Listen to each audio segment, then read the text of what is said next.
It's Paula here. I'm a children's dietitian and I'm here on Your Baby Club live answering all your weaning questions.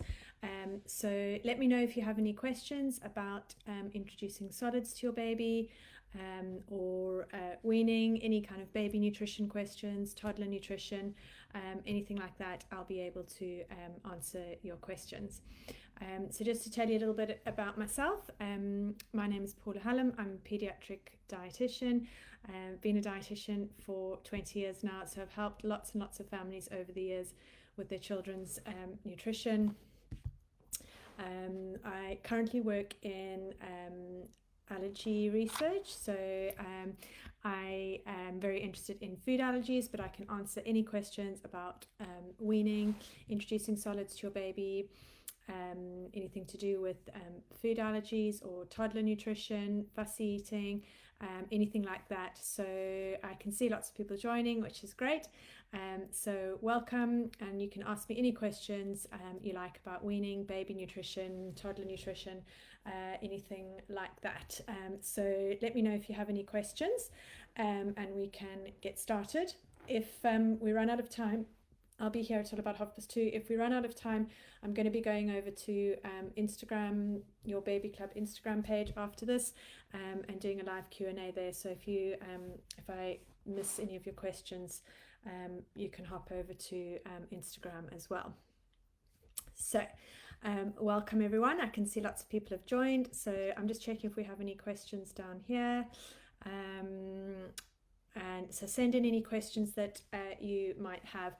One of the questions that often comes up that a lot of people ask me is, and I actually did a weaning workshop this morning with a group of lovely people, and they asked lots of really great questions. And one of the questions that often comes up is, how do I know my baby's ready to start weaning, to start on solids? So we call it weaning, but we don't mean weaning from breast milk or from formula milk. We're talking about introducing solids alongside your baby's milk feed, so whether that's breastfeeding or formula feeding.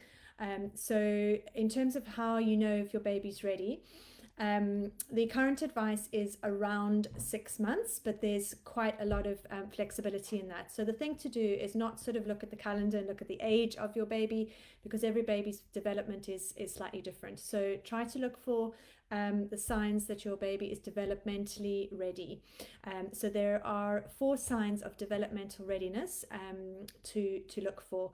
And you'll see these signs somewhere between 4 and 6 months in the vast majority of babies. So look out for these signs, and they'll give you a clue as to whether your baby's ready to start on solids. So the first one of these signs to look for is that your baby can sit up on their own. Okay, so it doesn't have to be completely unaided on the floor, so they can sit up with minimal support. So if they can sit up in a high chair, they can be supported, but they shouldn't be sort of flopping over to the side, and they shouldn't be hunched forward, because being able to sit up and that core stability is really important when you're starting your baby on foods. The other thing linked to sitting up is being able to hold their head and neck upright, their head and neck steady, so they have good head and neck control. And that's really important when you're swallowing foods, because you don't want baby to be flopping forwards when you're putting food, when they have food in their mouth. And the third sign is that your baby can look at food, pick it up, and bring it to their mouth. They will use the fist, to grip the food at first. That's absolutely fine. That's just a developmental stage. But you can see these things when they are playing with various toys. So if they've got various toys that they can pick up, or silicone toys or teething toys that they sort of bring to their mouth, that can give you a clue that they might be ready to start on some solid foods. And the last sign, the fourth sign that we recommend looking for, is the loss of the tongue thrust reflex. So the tongue thrust reflex is if you give your baby some food, all the food just comes straight out again. that means that they're not quite ready for solids. So we're looking for a sign that your baby can move food towards the back of their mouth so that they can swallow that food.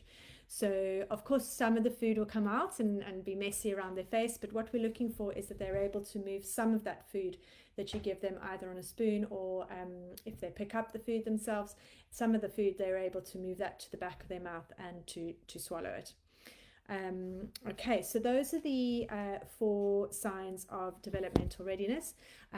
So you'll see those signs somewhere between 4 and 6 months, usually between 5 and 6 months, but every baby is slightly different. So looking for those signs is a way of finding out whether your baby's ready to start solids. There's some other signs that are commonly mistaken for signs of readiness, common developmental signs that don't necessarily mean your baby's ready for solids. So if your baby starts waking up at night when they previously used to sleep through, if they're demanding more milk feeds, they seem hungrier than usual, that isn't necessarily a sign on its own that your baby's ready for solids. They often go through a growth spurt between 3 and 4 months of age, and so they might just need some more milk during that period, whether that's breast feeds or formula milk. Another sign is sort of looking at the food that you're eating and being interested in the food. That's a great developmental sign, but it doesn't necessarily mean that they're ready to start eating the food. If they have that sign along with the other signs I was talking about, then that's absolutely fine. You can start introducing solids. And the other thing the parents often ask is if the baby's sort of chewing on their fists, putting their hands in their mouth, are they ready to start solids? And that not necessarily. That is usually something that happens at around 3 months of age, that they start mouthing, they're putting their fist or toys and things in their mouth. That's good practice, and it's a good developmental, it's a normal developmental sign, but it's not a sign that they're necessarily ready for solids. Okay, so we have some questions coming through here, so I'm going to get going with questions. So thank you for the question, Sean. What can I give my 7-month-old with finger foods that is dairy free? I'm worried he will gag on it. Okay, dairy free. Okay, that's absolutely fine. So there's 3 things I always tell people to look for when you're starting finger foods. So first of all, to say that gagging is completely normal in children and is to be expected, a certain amount of gagging, especially at the beginning of weaning. So the gag reflex is a protective mechanism to protect their airway. So obviously we don't want food going down into their airway, into their lungs. So the gag reflex is to prevent that. So gagging is very different to choking. So if a baby gags on something, they will cough, they might go red in the face, their eyes might water a little bit, that type of thing, and they will cough up the little lump or whatever it is that's sort of gone, caused that gag. But that's very different from choking. Choking, the airway is blocked off completely. They don't make any noise because no air is able to move through their airway, so they can't make a sound. They also start going a bit blue around the mouth, and they tend to sort of reach out to you. And that is when you need to intervene when they're choking. Gagging, you don't need to intervene, and try to stay calm, because if they see you looking really panicked, then they might think, oh my gosh, I should panic as well. So go on a first aid course. That's one of the things I'd recommend to all parents. Go on a first aid course so that if the unlikely event that your child does choke, you are prepared and you know what to do. So going back to your question, Sean, sorry, what can I give 7-month-old with finger foods that is dairy free? So you could give soft vegetables, so like boiled or steamed vegetables like broccoli, cauliflower, asparagus, green beans, roasted vegetables goes quite a good texture, like roasted sweet potato, roasted butternut, roasted parsnips, things like that. Just make sure when you roast it that it doesn't go sort of crispy, because that's obviously quite hard, but it must be a soft texture. So the 3 things to look out for finger foods when you start introducing them is size, shape, and soft or squishable. Okay, so those are the 3 S's, the 3 things that I always say to people to look out for finger foods. The first is the size, so it should be quite large, so around the size of 1 to 2 adult fingers, and also the shape. That kind of shape, a long shape, is best, because when your baby is first learning to eat foods, they only have the palmar grasp, so they use their fist. So they'll pick up things like that, and so make sure that the food sticks out the top. A ball shape could also work as well, but usually a long shape is better. So that's the size and the shape. The third thing is the texture, the softness, or squishable, I call it. Make sure that it can squish between your forefinger and your thumb. So if you can squish the food like that, that means that your baby's gums will be able to gum down on that food and mash the food in their mouth or with their tongue. So it doesn't matter if they don't have teeth, they don't need teeth to eat finger foods. But those are the main things to look for. So in terms of examples that are dairy free, so any of those vegetables I just mentioned, soft fruits like banana, very ripe, but like mango or peach, things like that. Avocado also, that's quite ripe and soft. If the food is a bit too slippery, you could either leave a little bit of the skin on the food so that they can grip onto that part of the fruit. Obviously watch them so that they don't get that hard skin in their mouth. But they can use like a little bit of the banana skin or the avocado skin to grip onto. Or another trick that you can do with finger foods that are too slippery is you can roll them in a little bit of like ready break or some kind of ground oats like that, or anything that's ground. So if you ground almonds, if you've introduced almonds as a ground nut or an almond butter before, you can use ground almonds. You could use anything ground like that, any cut like a flour, to make the food a little bit less slippery. Other examples of foods that you can give to a dairy-free child, or you could give things like fish, oily fish, or like a fish cake that is just sort of made with a little bit of mashed potato, or flaked fish. Fish is very, very soft, so it's quite a good texture for babies. You could also use something like a slow cooked meat, so like a lamb or beef or chicken that's been slow cooked, so cooked at a very low temperature for a long time, and then it just falls apart, very, very soft. I've got a video of this on my Instagram page, Tiny Tots Nutrition. I've got a video where I've cooked some slow cooked some beef cooked slowly for a long time, and it's a very good texture to give to babies. So any of those things you could give. You could also give something like egg, like an omelette. So as long as you don't mix obviously milk with the egg if your baby's dairy free. So if you mix up an egg and cook it as an omelette and then cut it into little strips, that's a really soft, good texture for babies as well. So I hope that gives you some ideas, Sean, of things to give your baby.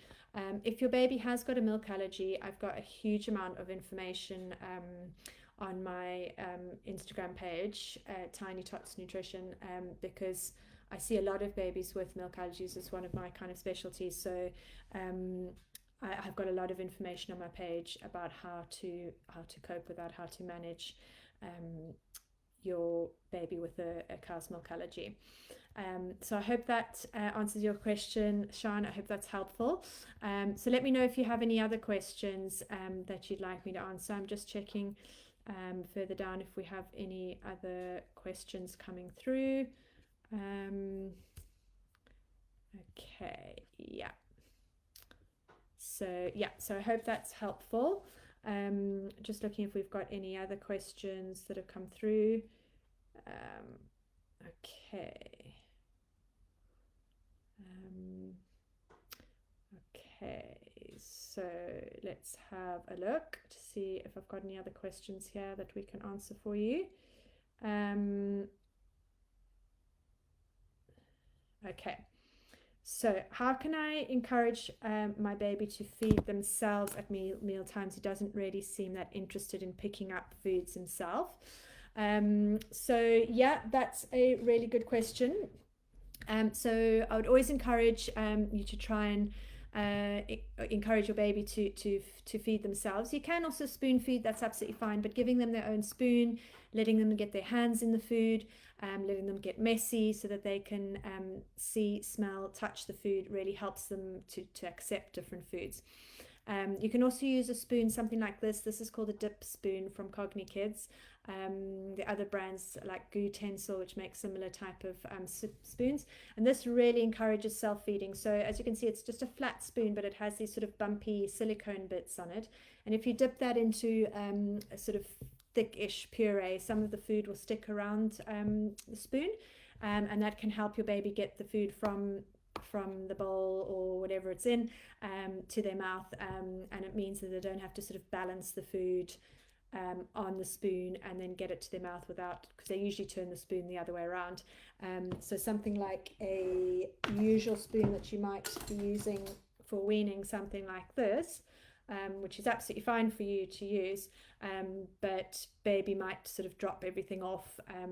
So something like the dip spoon can help encourage them to feed themselves. Okay, so Becky, I'm just looking at your question now. Okay, so my boy has 40 plus individual allergies. Oh my goodness. That we know of, is very limited with foods. He's breastfed, almost 15 months old, and mostly relying on his milk instead of solids. He has no issues with texture, temperature, chewing, swallowing, etc., but just doesn't like eating. What would be ordinary size portion for him? What can we do to encourage this? Okay, so Becky, with I assume you're under an allergy team, because with a child that's got multiple, I mean, there's a huge amount of allergies, so that is extremely unusual. So you would need individual advice from an allergy clinic, from an allergy dietitian. Really important that you try and expand what he can have, what he can tolerate, so that he isn't limited too much. Obviously you are massively limited with that number of allergies, but obviously making sure that that your allergy team is that you're in touch with them, and an ordinary portion size. So for he's 15 months, so over a year of age, there are some portion size guides. The Infant and Toddler Forum has some guides, as well as the British Nutrition Foundation. They've got the Toddler Eat Well plate. If you search that up, you will be able to find a guide for portion sizes for 1 to 4 year olds, so for toddlers. So I would encourage him with finger foods and trying to get him to self-feed as much as possible. So have a look at those portion sizes, that guides that I've just said. There's a huge variety in terms of the portion size appropriate for different children. So we would look at the growth of the child. Some children obviously have smaller appetites than others. Some are just physically smaller children, and they would need less food. So we would need to monitor his growth, and make sure that he's growing appropriately, and that we're providing enough energy, protein, all his nutrients to support that. So I'm really sorry to hear that you've had so many difficulties with your little one and food allergies, but I hope that helps a little bit, and really important that you get individual advice for your little one. So I hope that helps, Becky. Okay, so Sadia, my child is 14 months old and teething, and his cheeks are always red. Yeah, it is really common with teething for their cheeks to go red. That is just something that happens. It tends to be a sort of localized swelling, and sometimes that can make the teeth a bit red. So just speak to your health visitor. If your baby's uncomfortable and in pain, you could give them some painkillers for teething, but speak to your health visitor about that. Really normal for a 14-month-old or any baby who's teething to decrease their appetite for a while they're uncomfortable, but don't worry about that. It's a temporary thing, and If they have a period of a slightly low appetite, they usually have a period of a really high appetite after that for a few weeks. So yeah, no problem, Becky. I'm sorry I didn't help very much, I don't think, but hopefully you can get the help that you need for your little one and all these allergies. Okay, so thanks for sending in all your questions.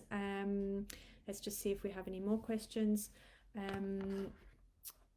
Okay, what's that one? Okay, let's just check down here. Any more questions come in? So let me know if you have any more questions, anything to do with weaning, whether you've started already or whether you're about to start, or whether you've run into any problems.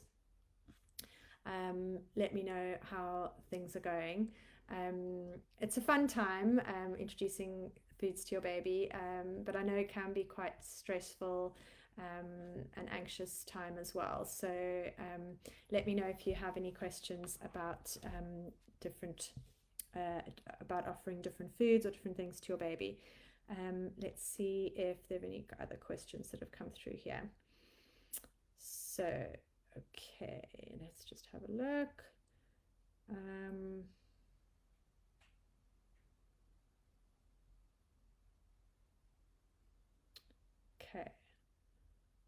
Okay, so there's a question about joining family meals. I'd really like my little one to join in family meals as soon as possible. How soon can he start to eat what we're all eating? So from the start of weaning, I would recommend that you bring your baby to the table so that at least and eat with you whenever possible, so that they see you eating and then they can see you role modeling eating food, enjoying food, and the social aspect of eating as well is really important for babies and children to see as well. So even before your baby starts on foods, you can bring them to the table, and so they feel part of that whole activity. In terms of eating the same foods that you're actually eating, as long as you don't add any salt or sugar to the foods that you're giving to your baby, you can give them foods that you're eating. So for example, if you're having some roasted vegetables with some salmon and potatoes or something, you can give your baby parts of the roasted vegetables that you're having. You can give them some of the fish that you're having, some flaked fish that you're having. If you're having a texture that you don't think your baby will cope with, you could take some of the food that you've made and sort of puree or mash it down to a texture that you think your baby would like. So the only thing, as I mentioned, is the salt and the sugar content. So if you've made something that's got stock in it, take a portion out before you put the stock in. Take a portion out for your baby before you add any kind of salt or stock or anything to the food that you're making. But if you're doing something and having some roast vegetables on the side, or you can give your baby some of those foods, and it's actually really helpful for your baby to see that you're eating the same thing as them, because you can role model eating that food. They love to copy adults, so they'll see you biting, chewing, all of those things that you're doing and enjoying the food, and so babies will be able to see what you're eating as well. So really early on you can start bringing them to the table, and then as soon as you've started them on the first tastes, and they've moved on from that, you can start giving them parts of the meal that you're eating. It's fine to use other flavors in your baby's food, so you can add herbs, you can add garlic, you can add some spices, as long as they're not, very, very, very, very spicy, like lots of chili and things like that. But you could add a little bit of things like paprika or herbs or garlic or anything like that. Your baby's food doesn't have to be completely bland, but it just mustn't have added salt, because their kidneys are not mature enough to cope with the sodium in salt. Okay, so there's a question here from my 5-month-old has suffered from reflux and posseting, which is like small vomits. But I'm wondering and hoping if this will improve once he starts on solids. Do you have any advice on this, please? Okay, so reflux can be quite difficult to manage depending on the baby. So really advise getting some extra support from your health visitor, from your GP, and maybe even a pediatrician if your baby's not growing properly and other things are sort of going on as well. If it's just a little bit of posseting, that's completely normal. Most babies spit up, sick up a little bit after feeds. If they don't seem bothered by it and they just are being sick a bit and they're growing absolutely fine, there's nothing wrong with that. It's completely normal. Posseting is really normal. If reflux is when some acid from the stomach comes up into the esophagus and can cause some sort of burning and sometimes vomiting as well. So if they've got excessive vomiting, they're losing weight because of that, they're in a lot of pain, they're constantly uncomfortable or from that acid, then get some extra support from your GP, from your health visitor. They might refer you to a pediatrician. In terms of weaning, introducing solids, it doesn't necessarily help reflux, and about half of babies seem to be better on solids and about half seem to be worse with their reflux on solids. So I'm sorry, I don't have the sort of magic answer for you. There isn't like one specific food or anything specific you need to do necessarily different when introducing solids. There aren't like foods that you have to avoid in particular. Sometimes reflux can be associated with a cow's milk protein allergy. So if that's the case, your baby will usually have other symptoms of that allergy. So they might have eczema or some kind of other skin symptoms or other gastrointestinal symptoms. It's not usually just reflux on its own being associated with a cow's milk allergy. There's usually a number of other symptoms as well. So speak to your GP about that and get referred to a dietitian if they do have a milk allergy. So sorry, just to get back to the question, it won't necessarily improve. For some babies, their reflux seems to get better with weaning and just getting more mature, sitting more upright, that type of thing. But for some babies, it seems to make their reflux worse. But get some support from your GP for the reflux in terms of the best treatment. It might give you some advice about thickening feeds. Sometimes can help some babies with reflux. Positioning after a feed, keeping them upright. All of those kind of things can help with reflux as well. So I hope that's helpful for everyone. Thank you to all of you for joining. It's been great chatting to you.